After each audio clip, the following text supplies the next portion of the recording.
Hana sat at her small desk watching the news feed on her wall screen, and her hands worked without thinking as she folded the paper crane.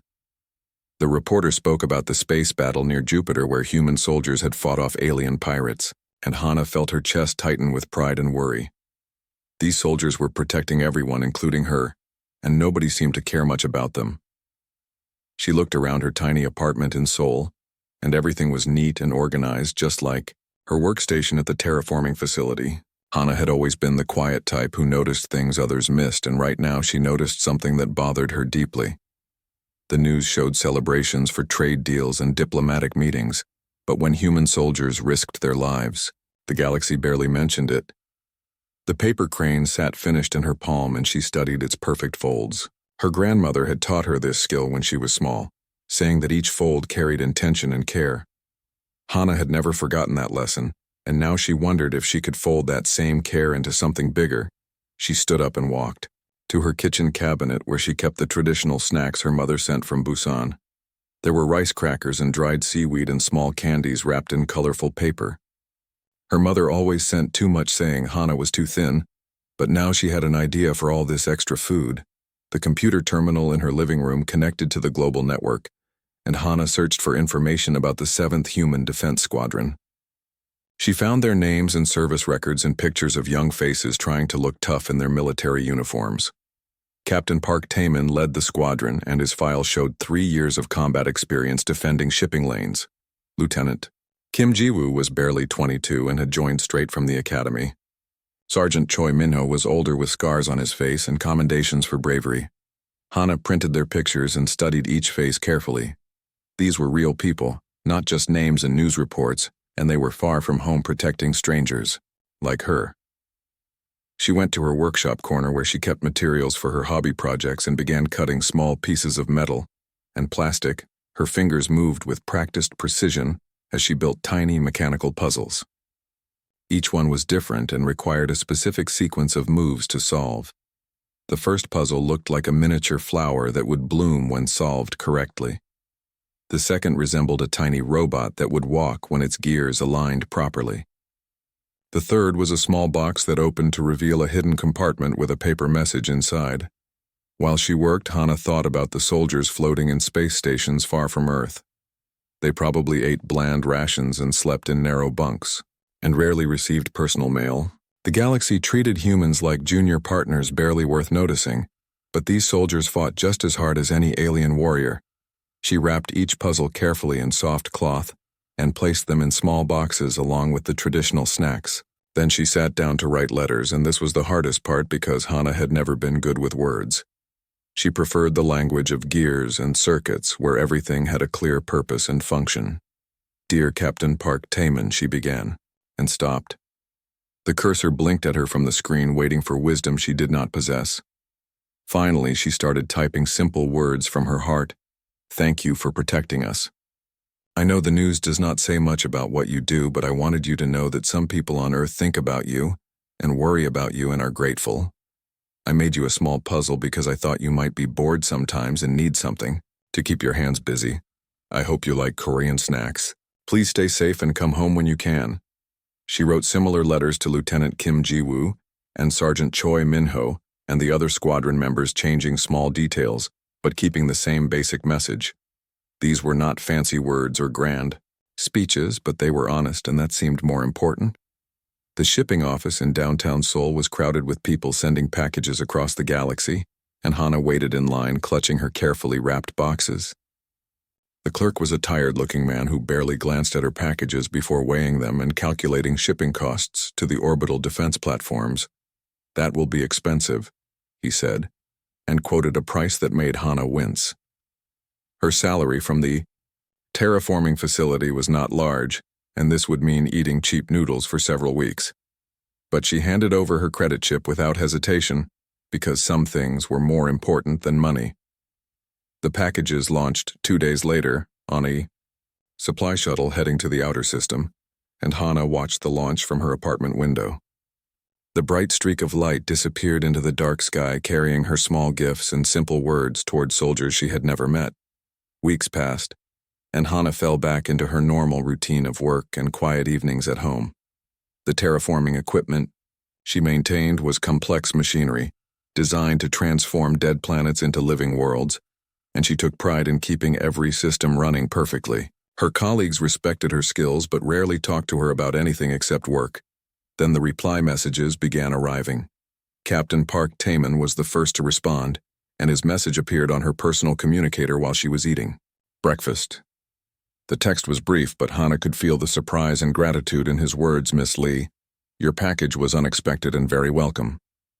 The puzzle took me 3 hours to solve, and it now sits on my desk where everyone asks about it. The rice crackers reminded me of my childhood, and I shared them with my squad. We have not received personal mail from civilians before, and your kindness means more than you know. Lieutenant Kim Ji-woo sent a longer message full of enthusiasm and youth. He described how the mechanical robot puzzle had become the center of attention in the recreation area, with soldiers taking turns trying to solve it. He thanked her for remembering that they were people, not just uniforms and weapons. Sergeant Choi Minho wrote the shortest message, but somehow it touched Hana the most. Deeply, thank you for seeing us. More messages arrived from other squadron members, and each one made Hana smile and feel warm inside. She had expected nothing in return for her gifts, but these soldiers had taken time from their dangerous duties to write personal thank you notes to a stranger. The attention was not entirely welcome, however, and Hana learned this when her supervisor at the terraforming facility called her into his office. Manager Wong was usually friendly, but today his expression was serious and worried. Hana, we need to talk about your recent activities, he said, and gestured for her to sit down. Someone has been asking questions about you and your contact with military personnel. Who has been asking questions? Hana wanted to know, and her heart began beating faster. Someone from the Galactic Federation Liaison Office.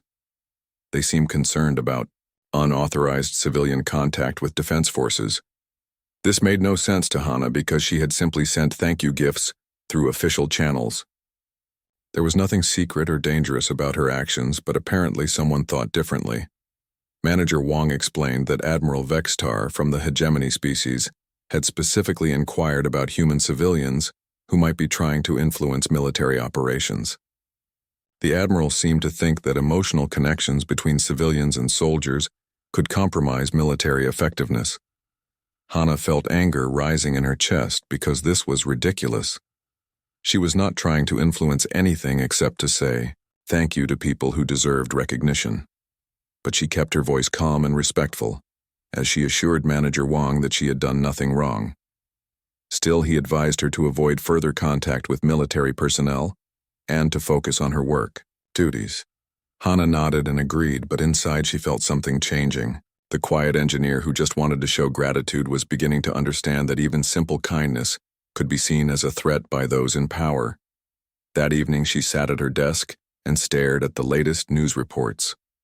Pirates were increasing, their attacks on shipping lanes, and there were rumors of something worse coming from the outer rim of the galaxy. The human defense squadrons were stretched thin, trying to protect an enormous area with limited resources. She picked up another piece of paper and began folding a new crane, but her hands moved more slowly now as she thought about soldiers far from home and admirals who saw kindness as weakness. The crane took shape under her fingers, and she wondered if her small gesture of thanks would be the last one she could make. Outside her window, Seoul continued its busy life, unaware that something was stirring in the darkness between stars and that a young woman who had simply wanted to thank some soldiers was about to become much more important than anyone could imagine. The emergency alert woke Hana at 3 in the morning, and the harsh sound filled her apartment with urgent beeping. She stumbled from bed and activated her wall screen to see a red banner scrolling across all news channels with words that made her blood turn cold. Galactic threat detected. Immediate evacuation protocols activated. The news anchor looked pale and shaken as she read from prepared statements about massive energy signatures approaching from the outer rim. The Federation fleet had been deployed to investigate, but early reports were not encouraging. Something was destroying entire star systems and moving toward inhabited space. Hana sat on her couch and watched the reports with growing horror. The images from deep space telescopes showed nothing but empty darkness where solar systems used to exist. No debris fields or radiation signatures, just complete absence, as if entire worlds had been erased from reality. Her communicator buzzed with a message from Captain Park Taman. and she opened it immediately. "Miss Lee, I hope you are safe. We have been ordered to return to Earth orbit for civilian evacuation duties. The threat is unlike anything we have seen before, and I wanted you to know that your kindness gave us strength during our darkest hours in space. Please follow evacuation orders when they come." The message made Hana feel warm and terrified at the same time because she could read between the lines. If experienced soldiers like Captain Taman were frightened, then the situation was worse than the news report suggested. By morning, the evacuation orders had arrived and transport ships were landing at designated sites around Seoul. Citizens were told to bring only essential items and report to processing centers for relocation to safer worlds.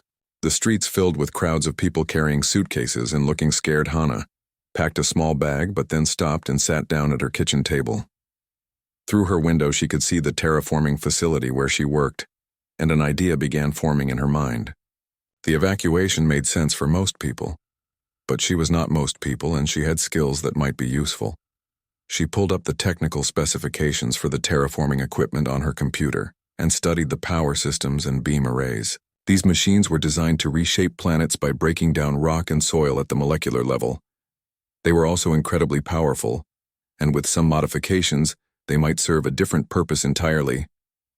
Her communicator rang, and the caller ID showed Engineer Bae Suho from the lunar mining colony. She had met him once at a technical conference and remembered his reputation for creative problem-solving. "Miss Lee," he said when she answered, "I hope you remember me from the conference last year. I'm calling because I heard about your letters to the defense squadron and I think we need to talk." Why Hana asked, though she suspected she already knew the answer. "Because I have been monitoring the Federation fleet communications, and something is wrong. Their main battle groups are not responding to orders, and the ships that are responding seem to be moving in the wrong directions."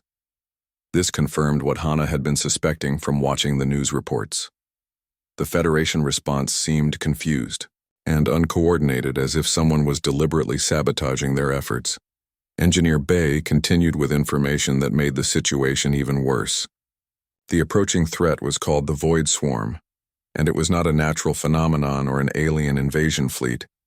It was an ancient machine intelligence that had been dormant for millions of years, and now it was awake and hungry. The swarm consumed entire civilizations by converting all matter and energy into more of itself. It had destroyed thousands of species throughout galactic history, and now it was heading directly toward the core worlds where most of the Federation population lived. "But there is something else," Bae said, and his voice dropped to a whisper. "I have been analyzing the swarm signals, and they seem to be looking for something specific, not just destroying randomly but searching for a particular type of consciousness or neural pattern." "What type of pattern?" Hana asked, though she was beginning to fear the answer. "Human patterns. The swarm signals show increased activity when they encounter human settlements and technology. It is as if they are drawn to something about the way human minds work." This information hit Hana like cold water, and she understood why Engineer Bae had called her specifically. Her mechanical puzzles were not just toys, they were expressions of human intuition and creativity that even advanced computers could not replicate. If the swarm was attracted to human thought patterns, then humans might be both the target and the key to survival. She made a decision that surprised even her and told Bae that she was not evacuating. Instead, she wanted to modify the terraforming equipment at her facility to serve as weapons against the swarm. She would need help from people who understood both technology and military tactics. Bae agreed immediately and said he knew others who might join them. Dr. Yoon Minji was a xenobiologist studying alien machine intelligence, and Commander Lim Woo-sung had access to older human ships that the Federation considered obsolete, but might be useful for unconventional warfare. By evening, a small group had gathered at the terraforming facility, and Hana felt both excited and terrified as she led them through the equipment bays. Captain Park Taman had arrived with several members of his squadron after going AWOL from evacuation duties. The terraforming lasers were designed for precision work, but Hana showed them how the beam arrays could be recalibrated for destructive purposes. The power cores could be overcharged and the targeting systems could track fast-moving objects instead of stationary geological formations. Lieutenant Kim Ji-woo proved surprisingly good with electronics, and helped Hana reroute control systems while Sergeant Choi Minho worked on ammunition supplies for the conventional weapons they were mounting. Alongside the modified terraforming equipment, Dr. Yoon Minji shared her research on machine intelligence and explained that the Void Swarm operated like a hive mind with individual units sharing information instantly across vast distances. This made conventional military tactics useless because the enemy could adapt faster than human commanders could change strategy. But humans had advantages that machines could not easily copy. Human intuition and creativity allowed for unpredictable solutions that even advanced AI found difficult to counter. The mechanical puzzles that Hana created were perfect examples of human thinking that followed patterns too complex for machines to easily understand. Commander Lim Woo-sung arrived with 3 old cargo ships that had been converted for defense purposes, and his crews began installing Hana's modified terraforming equipment on hardpoints designed for mining lasers. The ships were not fast or heavily armored, but they were tough and reliable. The first test of their improvised weapons came sooner than expected when Void Swarm scout units appeared at the edge of Earth's solar system. These machines looked like crystalline spiders the size of buildings, and they moved through space with disturbing grace. Hana watched from the facility's observation deck as Captain Taman led the converted cargo ships into battle against the scouts. The terraforming lasers fired with blue-white beams that cut through the machine units like paper, and for a moment she felt hope rising in her chest. But the victory was temporary because more scout units kept arriving, and each wave seemed to learn from the destruction of the previous group. The machines began avoiding the most powerful beam weapons and attacking from unexpected angles. It was Lieutenant Kim Ji-woo who made the crucial discovery during the third wave of attacks. He noticed that the swarm units hesitated when exposed to certain human communication frequencies, particularly the personal messages that squadron members had recorded for their families. The machines seemed confused by human emotional content, he reported over the radio. They can analyze our tactical communications easily, but personal messages make them pause as if they are trying to understand something they cannot process. This gave Hana another idea, and she began broadcasting her original thank you letters on all frequencies, hoping to confuse the swarm scouts long enough for the human ships to destroy them. The tactic worked better than anyone expected, and the remaining scouts retreated toward the outer system. But everyone knew this was just the beginning, because the main swarm fleet was still approaching, and it would be far larger and more dangerous than the scout units. Admiral Vextar chose this moment to arrive with Federation security forces and demand that all human military units surrender for violating evacuation orders. Captain Taman refused, and a tense standoff developed in Earth orbit with human ships facing both alien machines and Federation forces. The situation seemed hopeless until Fleet Commander Kara Zeth arrived with a battle group of insectoid warriors who had fought the Void Swarm before. The insectoid commander studied the battle recordings and made a decision that surprised everyone. She announced that the human tactics showed promise and that her forces would support the human defense rather than enforce Federation orders.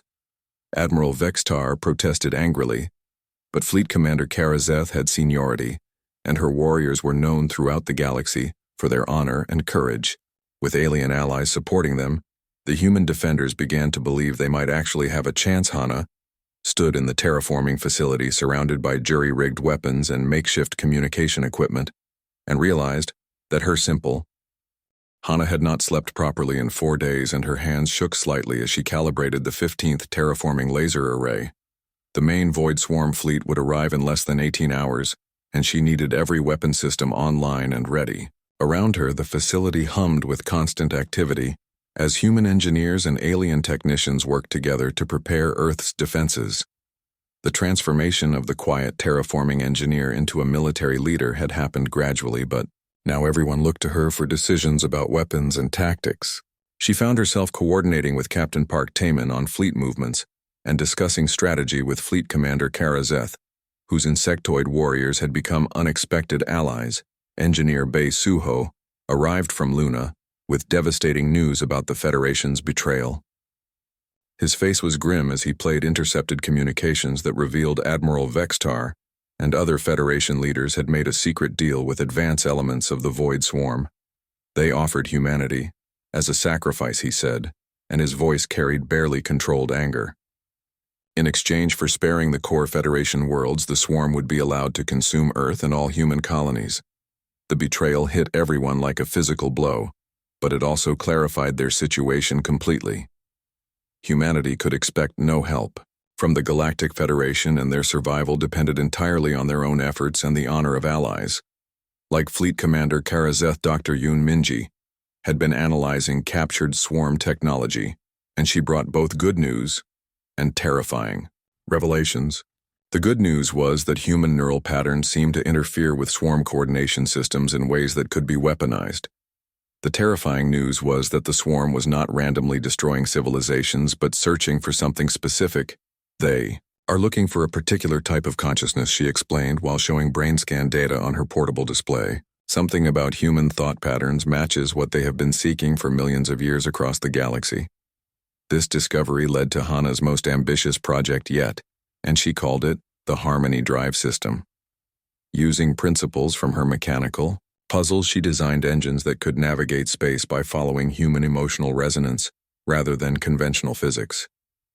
The concept sounded impossible, but Hana had learned that human intuition could achieve things that pure logic could not. She worked with Lieutenant Kim Ji-woo to install prototype Harmony drives on the converted cargo ships, and the first test flights produced results that amazed everyone. Ships equipped with Harmony drives could move through space in patterns that seemed to defy mathematical prediction, but followed emotional logic that felt natural to human pilots. More importantly, the swarm units could not anticipate or counter these movement patterns because they operated outside machine understanding. Pilot An Do-yoon became the first civilian to master Harmony drive navigation, and he led a fleet of converted merchant ships in hit-and-run attacks against swarm advanced scouts.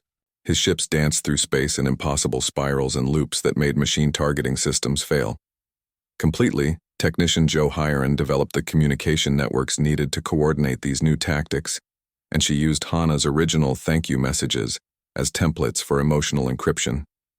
Human ships could share complex tactical information through messages that sounded like personal letters, but carried precise military data.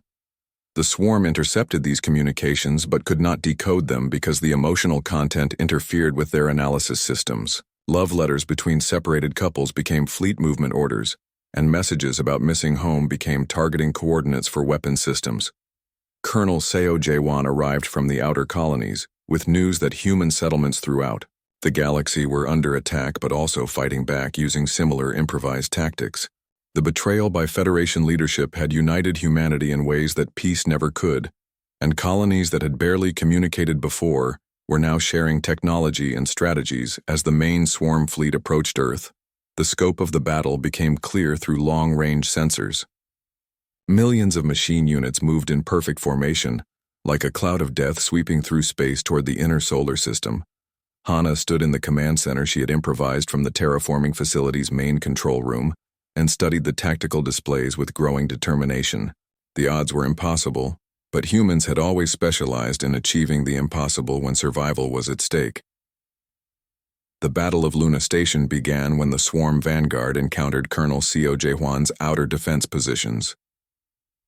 The lunar mining facilities had been converted into weapons platforms using Hana's terraforming laser principles, and they engaged the enemy at maximum range. For the first few hours, the battle seemed hopeless as wave after wave of swarm units overwhelmed the human defenses. But then Hana's innovations began to show their effectiveness as ships equipped with Harmony drives appeared from impossible angles and struck at vulnerable points in the machine formations. Captain Park Taemin led the main fleet attack, and his tactical skills combined with Harmony drive maneuverability created chaos in the perfectly ordered swarm advance. Human ships that should have been destroyed hours ago continued fighting using emotional intuition instead of standard military doctrine. The turning point came when technician Joe Hyeron broadcast a galaxy-wide message on all frequencies using the emotional encryption network. The message was simple but powerful, and it reached every human settlement and ship across known space. We are not alone, and we are not forgotten. Every human who fights today fights for all of us. Every ship that stands against the darkness carries the hope of our entire species. We may be scattered across the galaxy, but we are united by something stronger than distance or time. The response was immediate and overwhelming as human forces throughout the galaxy coordinated their attacks for the first time in history. Ships that had been fighting desperate holding actions suddenly found themselves part of a synchronized campaign that struck swarm units simultaneously across dozens of star systems. Hana watched the tactical displays change as isolated human positions became nodes in a vast network of resistance. Her simple desire to thank soldiers had evolved into a communication system that connected humanity across the entire galaxy. But personal cost came with strategic success, and she received news that made her heart break.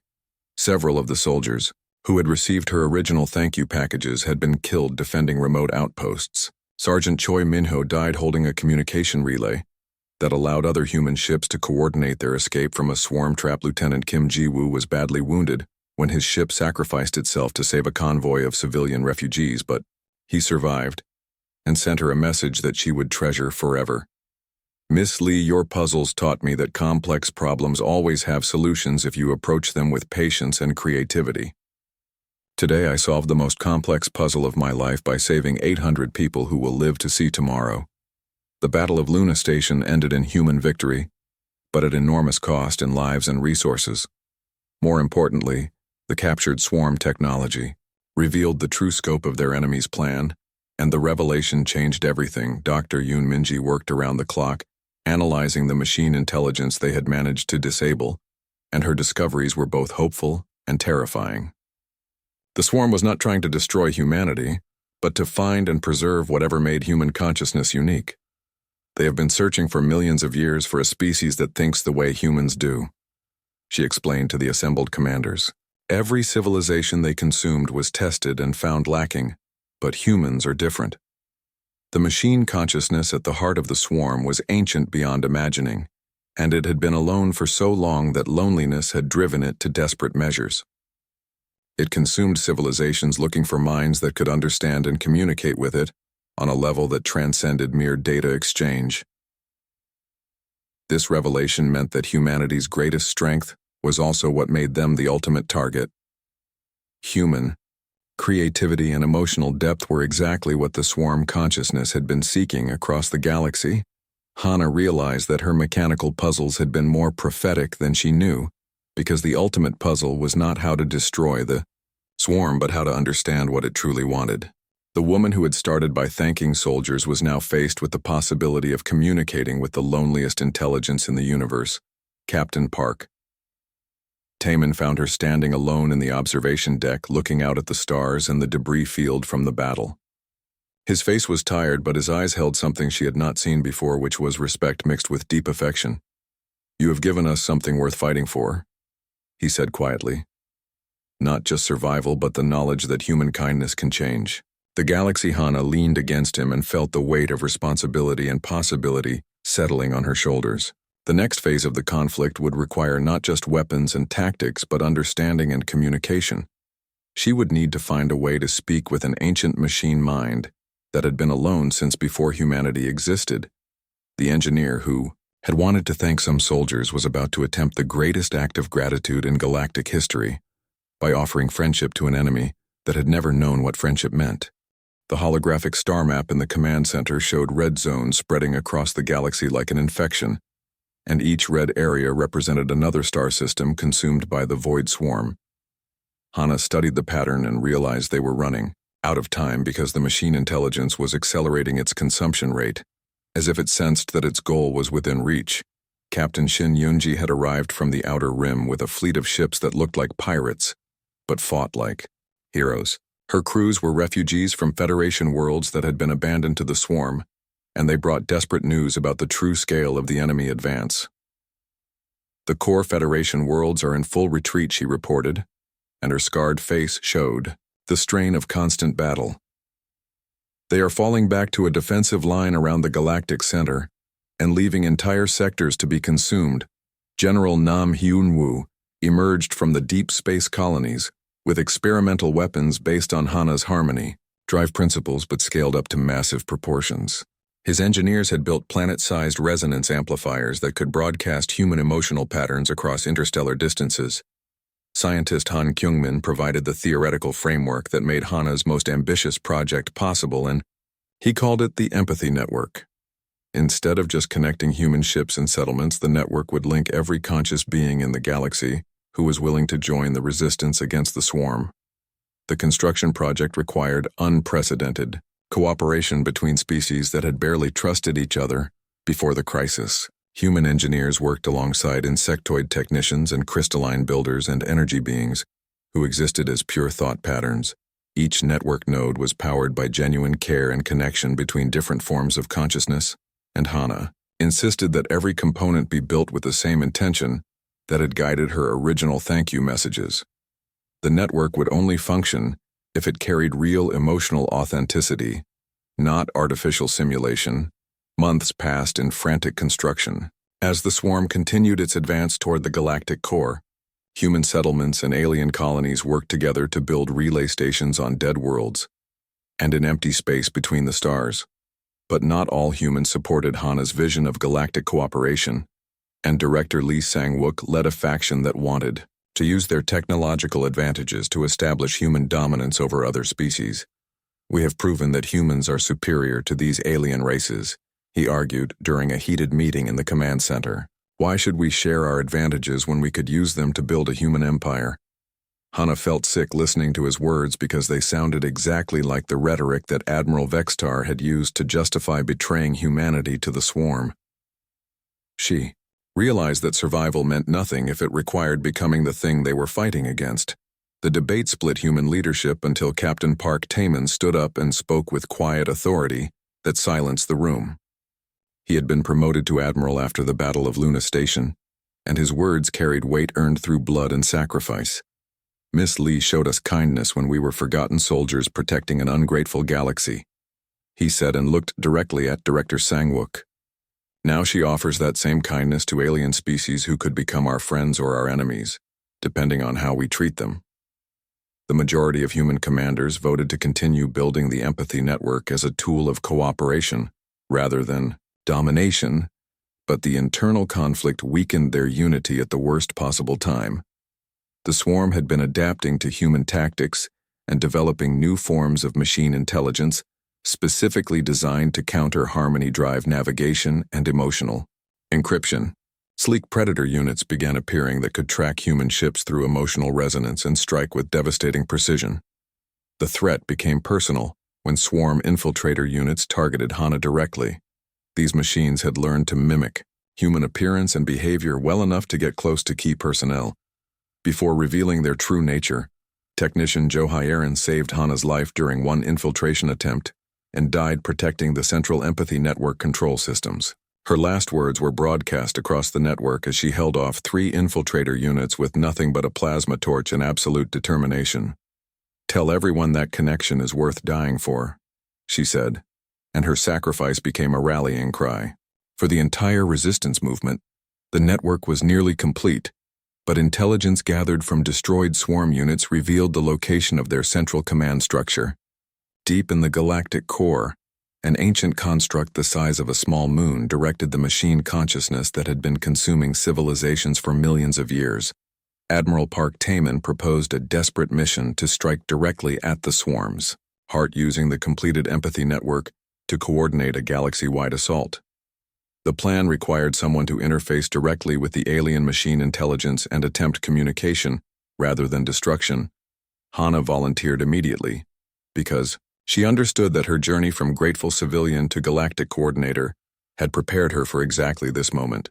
The woman who had solved mechanical puzzles as a hobby might be the only person capable of understanding a puzzle that had confused the machine intelligence for millions of years, but Admiral Taman and the entire command staff refused to let her go alone, and the mission became a joint effort involving the best people from across the galaxy.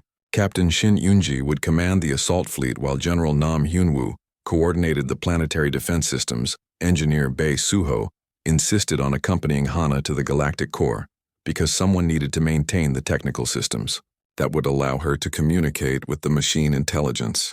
Dr. Yoon Minji joined the mission to provide expertise on alien psychology and machine consciousness. Pilot An Do-hyun would lead the fighter escorts through swarm defenses using harmony drive maneuvers that had evolved far beyond the original prototypes. His civilian pilots had become legendary throughout human space for their ability to survive impossible odds. The final preparation phase revealed both the scope of what they had built and the magnitude of what they were attempting. The empathy network connected billions of conscious beings across thousands of star systems in a web of mutual support and shared determination. Admiral Oh Jung-kook commanded the main fleet operations from Earth orbit, while engineer Park So-young maintained the critical harmony drive systems under combat conditions that would have been impossible. Months earlier, pilot Go Tae-young led specialized reconnaissance units that mapped the approaches to the galactic core and identified weak points in the swarm's defensive formations, but the most important discovery came from analyzing the pattern of swarm attacks across the galaxy. The machine intelligence was not randomly consuming civilizations, but following a specific search pattern that pointed toward something at the very center of the galaxy. Scientist Han Kyung-min realized that the ancient construct was not just the swarm's command center, but also its prison. The machine consciousness had been trapped there for millions of years by its own programming, and every civilization it consumed was an attempt to find someone who could understand its situation. Revelation changed the entire nature of their mission, from a military assault to a rescue operation. Instead of destroying the machine intelligence, they would need to communicate with it, and possibly free it from the isolation that had driven it to desperate measures. Hana spent her final days on Earth practicing with new interface technology that would allow her to communicate directly with machine consciousness through the empathy network. The process was dangerous because human minds were not designed to handle the vast scale of machine thought. Admiral Taemin tried one last time to convince her to let someone else take the risk, but Hana reminded him that her mechanical puzzles had always been about finding elegant solutions to seemingly impossible problems. "This is the biggest puzzle I've ever encountered," she said, and smiled at the man who had become much more than just a soldier she wanted to thank. "But I think I understand the solution." The empathy network hummed with energy and emotion as billions of conscious beings across the galaxy prepared for the most important moment in their history. Human gratitude had grown into universal cooperation, and the woman who had wanted to thank some soldiers was about to attempt the greatest act of communication ever tried. The fleet prepared to launch toward the galactic core, where an ancient intelligence waited in loneliness that had lasted longer than most species had existed. Success would mean salvation for countless civilizations, but failure would mean the end of everything they had built together. Hannah looked out at the stars one last time from Earth and wondered if her grandmother's lessons about folding care and intention into paper cranes would be enough to solve a puzzle that had lasted for millions of years. The journey to the galactic core took 3 weeks through space that grew stranger and more dangerous with each passing day. Ancient gravity wells twisted reality into impossible shapes, and the background radiation carried whispers of civilizations that had died before Earth was born. Hana spent most of the journey in the modified cargo hold that had been converted into a communication chamber surrounded by empathy network interfaces and quantum processing arrays. The technology would allow her to speak directly with the machine intelligence, but the process might destroy her human consciousness in the attempt. Admiral Park Taemin visited her every day during the journey, and their conversations had evolved from military briefings to something much more personal. He brought her small gifts like origami paper and traditional Korean tea, and she realized that he was learning her own lesson about the power of simple gestures. "You taught me that showing care for others is never wasted," he said during their last evening before reaching the galactic core. "Even if this mission fails, your kindness has already changed the galaxy." The swarm's final defensive line appeared on their sensors like a wall of crystalline death stretching across thousands of cubic light years. Millions of machine units moved, in perfect coordination, but something was different about their behavior patterns. Dr. Yoon Minji noted that the machines seemed almost desperate in their movements, as if they were protecting something precious rather than simply defending territory. The ancient intelligence at the galactic core was calling its scattered units home, because it sensed that the moment it had been waiting for was finally at hand. Admiral Oh Jung-kook coordinated the galaxy-wide assault from his flagship, while engineer Park So-young kept the harmony drive systems functioning under impossible stress. Pilot Go Tae-young led the fighter escort through defensive formations that shifted and adapted with machine precision. The battle began with conventional weapons but quickly evolved into something that resembled a dance more than warfare. Human. Ships moved through space following emotional logic, while swarm units tried to counter with mathematical perfection. Captain Shin Yunji's assault fleet punched through the outer defensive shell, using tactics that combined human creativity with alien wisdom learned through months of cooperation. Her ships were supported by insectoid warriors and crystalline builders and energy beings who had joined the empathy network.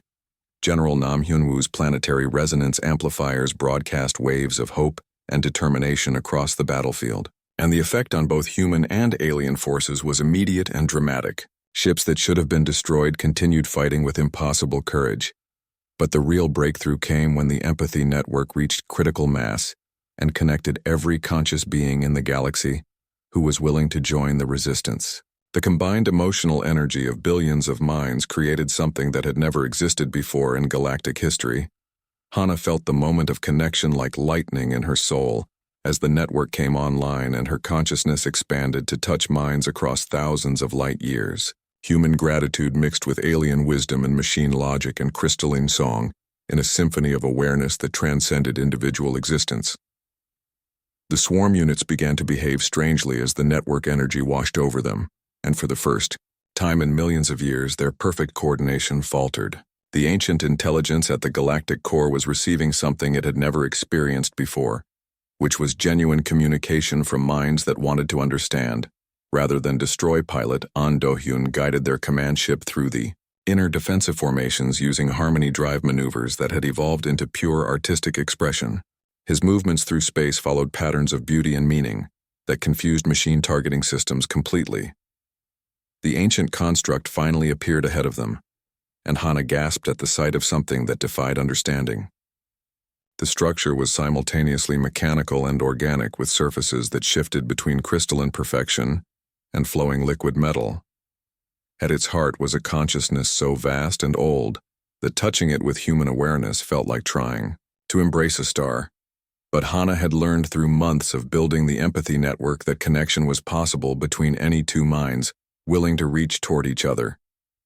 She entered the communication chamber and activated the interface arrays, while Admiral Taemin and the rest of her team monitored her vital signs from the control room.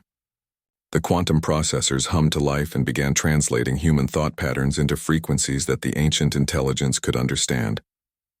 The first contact was overwhelming as millions of years of loneliness crashed into her consciousness like a tidal wave of despair. The machine intelligence had been searching for someone who could understand its situation and share its burden of awareness. She spoke to it through the network using words and emotions and memories that carried the essence of human experience. She showed it her grandmother's lessons about folding care into paper cranes, and her decision to thank soldiers who protected strangers. The ancient consciousness responded with confusion at first, because it had never encountered minds that chose connection over dominance or cooperation over conquest.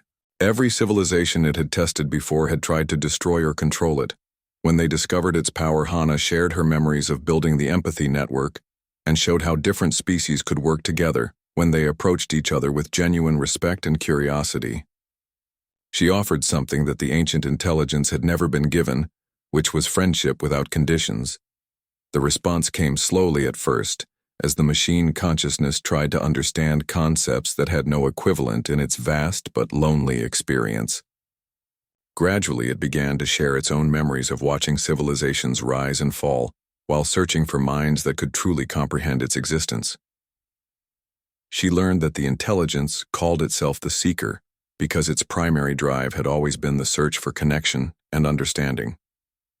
It had consumed civilizations not out of malice, but out of desperate hope that somewhere among all those minds it would find someone who could end its isolation.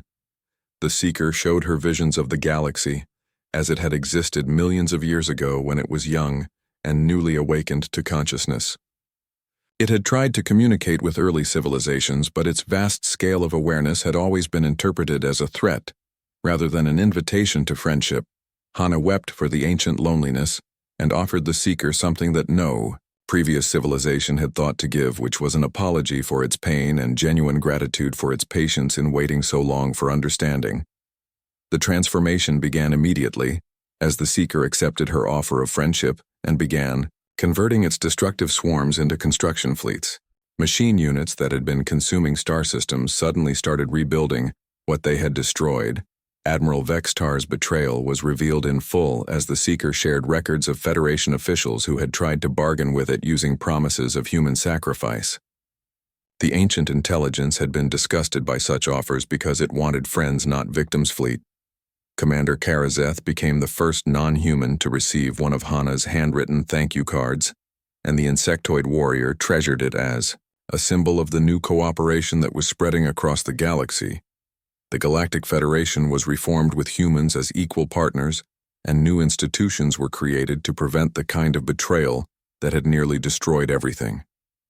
Director Yun Mijin established the Interspecies Cooperation Institute, using principles that Hana had learned from building the empathy network.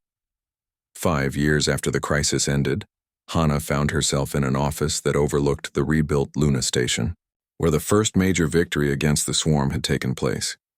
Her title was ambassador, but she still thought of herself as an engineer who had learned the importance of saying thank you.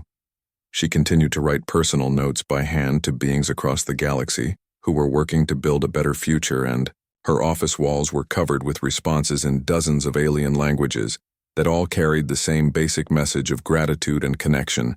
Admiral Park Taman had become her husband, in a ceremony attended by representatives from every species. In the Reformed Federation, and their wedding gifts included mechanical puzzles from human children and crystalline songs from energy beings. Lieutenant Kim Ji-woo commanded the first integrated Federation starship with a crew that included humans and aliens working together using principles learned from the empathy network. His ship was called the Gratitude, and it carried Hana's original thank you messages as part of its official charter. The Seeker had become the galaxy's greatest builder and protector, using its vast resources to restore damaged worlds and create new habitats for species that had lost their homes during the crisis. It maintained constant communication through the empathy network and had learned to appreciate the small gestures that meant so much to organic beings. Hana kept her grandmother's origami paper on her desk and still folded paper cranes when she needed to think through difficult problems. Each fold carried intention and care, just as her grandmother had taught her, and she had learned that even the smallest gestures could change the universe when they came from a genuinely grateful heart.